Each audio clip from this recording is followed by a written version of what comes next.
नमस्कार मित्रों, योगा बाय रचना शर्मा में आप सबका फिर से स्वागत है। आज का हमारा टॉपिक है सीजन ट्रांजिशन। जो अभी सीजन ट्रांजिशन हो रहा है उसके लिए हमें क्या करना चाहिए, क्या खाना चाहिए, वो क्यों होता है, वो किस प्रकृति वाले को होता है और कैसे होता है, उसके लिए क्या तकीदारियां, क्या हमें सावचेतियां बरतनी चाहिए और उसके बाद क्या हमें करना चाहिए सावधानी बरतने के बाद, उसके लिए हम आज मिले हैं।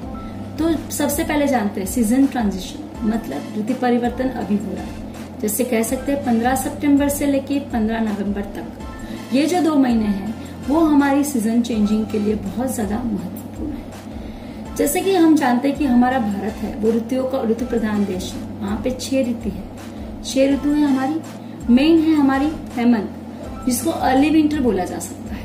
हेमंत के बाद आती है शिशिर जिसको विंटर बोला जा सकता है। मतलब हेमंत और शिशिर वो हमारे विंटर की 2 ऋतु है। हर ऋतु 2-2 महीने की है। उसके बाद आता है वसंत स्प्रिंग, मतलब वो ऑल टाइम एकदम प्लेजेंट उसको बोला जा सकता है। उसके बाद आती है ग्रीष्म मतलब गर्मी की ऋतु। बहुत ज्यादा गर्मी जब पड़ती है, जब गर्मी का प्रकोप होता है तो उसको गर्मी की सीजन मतलब वो दोनों वसंत और ग्रीष्म वो समर की ऋतु कहलाई जाती है, सीजन कहलाई जाती है। उसके बाद आती है वर्षा मतलब मानसून। 2 महीनों में बहुत ज्यादा बारिश होती है। और उसके बाद आती है शरद ऋतु, ये वाली ऋतु कि जब बारिश खत्म हो गई है और ठंड अभी शुरू नहीं हुई है, हेमंत अभी शुरू नहीं हुई है और वर्षा खत्म हो गई। उन दोनों के बीच के 2 महीने जो ज्यादातर 15 सितंबर से लेके 15 नवंबर के बीच में पड़ते हैं। तो ये 2 महीने ऐसे है कि जहाँ ना ठंड पड़ती है ना बारिश कम हो गई है, बंद हो गई है, तो गर्मी बहुत ज्यादा। मतलब आप बोलेंगे बारिश के बाद गर्मी की सीजन, हाँ ये सीजन बारिश के बाद की गर्मी की सीजन है। तो इसको बोलते हैं शरद ऋतु।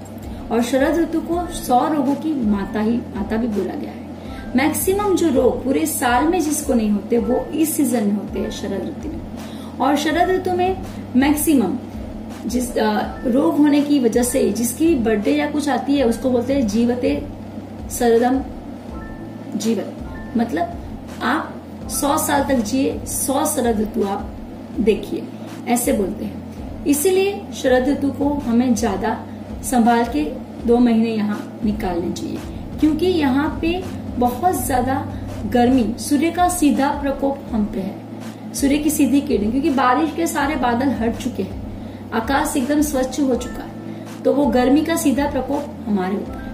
बारिश के बाद जो भी कुछ मॉइस्चर की वजह से मच्छर या जो भी कुछ बढ़ गए हैं उसकी वजह से भी अभी बीमारियां बढ़ने के चांसेस ज्यादा हो गए। बारिश में हमारी जो भी कुछ हमने मरी मसाला तीखा कुछ खाया उसके बाद हमारी पित्त की प्रकृति गर्मी की वजह से अब बढ़ जाती है। तो ये शरद ऋतु में संभालना बहुत ज्यादा जरूरी है। क्यों? हमें डाइट करना चाहिए शरद ऋतु में। कौन सा दोष हमारा बढ़ जाता है वो हमें शरद ऋतु में पता चलता है। तो शरद ऋतु में पता चलता है पित्त का प्रकोप। जो पूरे साल भर में तकलीफ नहीं होती वही तकलीफ इस सीजन में सबको होती है। दमा अस्थमा वाले, कफ वाले को भी यहाँ बहुत प्रॉब्लम होती है। जिसकी दमा अस्थमा ये सब प्रॉब्लम है उनको भी पित्त का प्रकोप बढ़ जाता है। और उसके बाद शरद में बीमारियां बढ़ती है बारिश की वजह से, क्योंकि बारिश की सीजन में जल की वर्षा होती है। हम जो भी कुछ खाना खाते हैं तो पित्त का उस समय संचय हो रहा है। जो पित्त का संचय होता है वो शरद ऋतु में पित्त का प्रकोप होता है, वो बाहर निकलता है, पित्त का प्रकोप बाहर निकलता है। और जो हमने कुछ बारिश में भजिए पकोड़े ये सब खाए हैं ना, वो सारा पित्त आता है अब शरद में बाहर। तो होता क्या है, बारिश का जल और गर्मी की अग्नि वो दोनों मिलके पित्त प्रकृति बनती है। क्योंकि 5 महाभूत जो है हमारे वायु,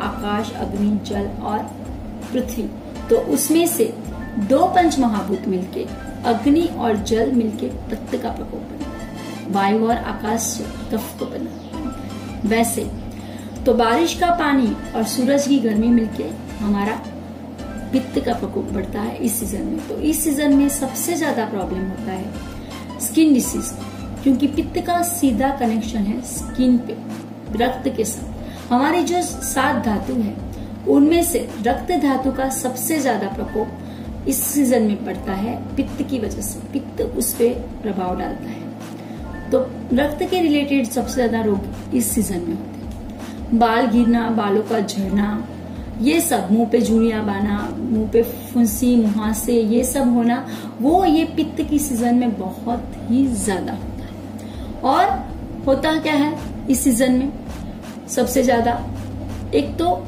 लेडीज को मासिक के दरमियान ब्लीडिंग ज्यादा आना, व्हाइट वाटर डिस्चार्ज मतलब ल्यूकेरिया बढ़ जाना, उसमें से बांस आना, शरीर में से पसीने की बदबू आना, पसीना ज्यादा आना, गर्मी की वजह से। जेंट्स में होता है शुक्र दोष, मतलब शुक्र पतला हो जाना और शीघ्र पतन होना, ये सारी चीजें उनको इस सीजन में बढ़ जाती। जो पित्त प्रकृति वाले लोग हैं वो ज्यादातर हाइपर होते हैं, वो डोमिनेंट होते हैं, वो लीडरशिप वाले होते हैं और बहुत हाइपर होते हैं, उनको अपनी चीजें मनवाना ज्यादा अच्छा लगता है, तो उनका प्रकोप इस सीजन में बढ़ जाता है, वो ज्यादा हाइपर हो जाता है। तो इस सीजन में हाइपर एसिडिटी, हार्ट अटैक के रिलेटेड रोग, या फिर माइग्रेन, सिर दर्द और हाई बीपी, ये सारे रोग बढ़ना बहुत ज्यादा संभव है।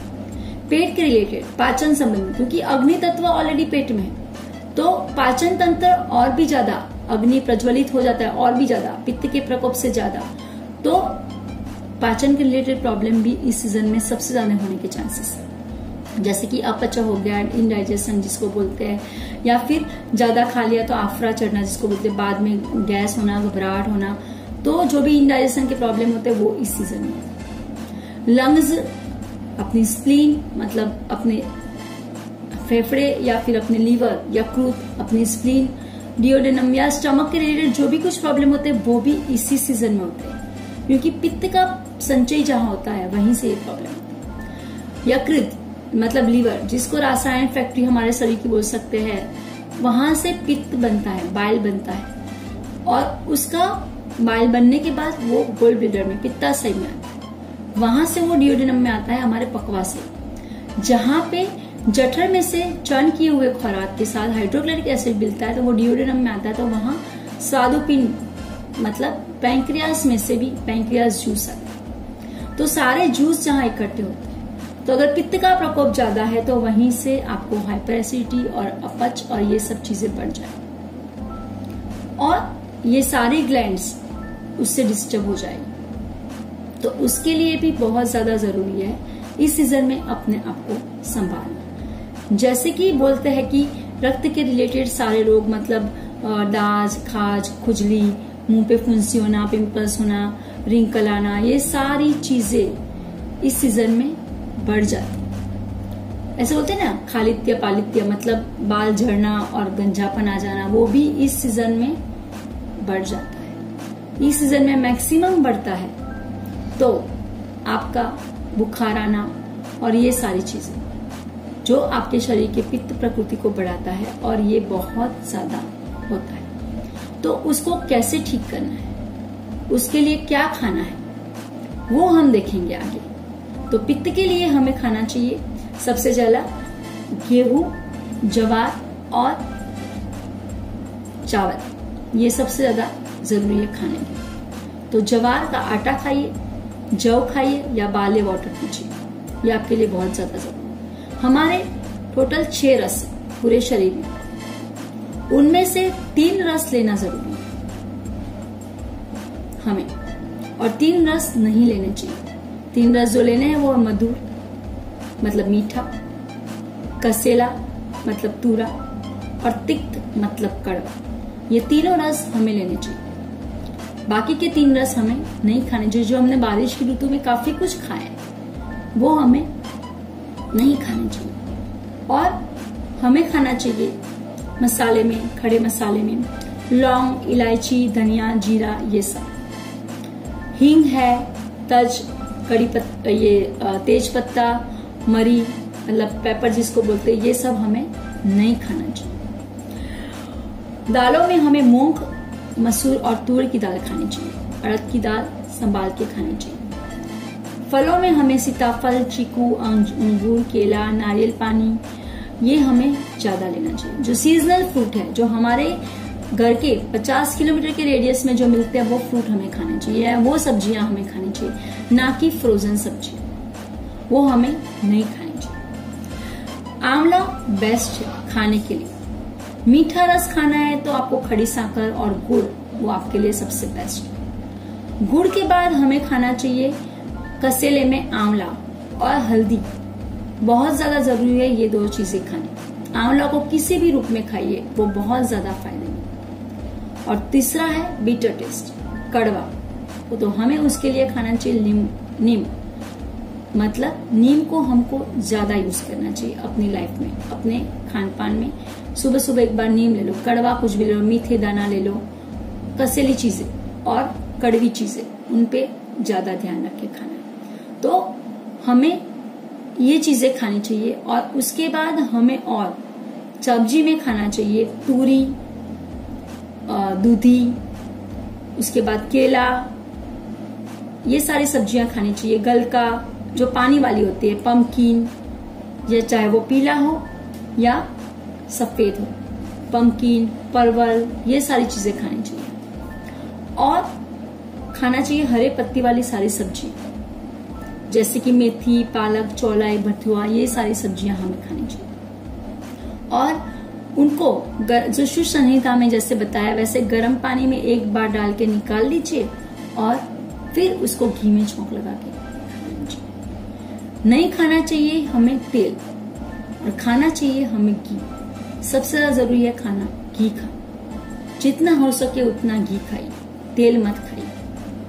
और घी के साथ मिली हुई हर चीज, सब्जियों को घी में छौंक लगाइए और दालों को, और वो खाइए, वो हमारे लिए बहुत अच्छा है। रागी पचने के लिए हल्की है और वो गर्म नहीं है तो वो खानी चाहिए, पर बाजरा हमें जरा भी नहीं खाना चाहिए। और हमें जितना हो सके हमारी खान पीन के, हमारी रहन सहन पे, हमारी दिनचर्या पे, हमारी रात्रिचर्या पे फोकस करते हुए खाना चाहिए। और ड्राई फ्रूट्स में मुनक्का और अंजीर सबसे बेस्ट है। रात को मुनक्का को भिगो दो, काली द्राक्ष भिगो दो अगर मुनक्का नहीं है तो, और उसका पानी आप सुबह पी जाओ। आंवले को भिगो दो रात को और सुबह पी जाओ। जैसे 20 ग्राम आंवला लिया, 2 लीटर पानी में रात को डाल के वो पी जाओ, तो वो आपके लिए बहुत अच्छा है।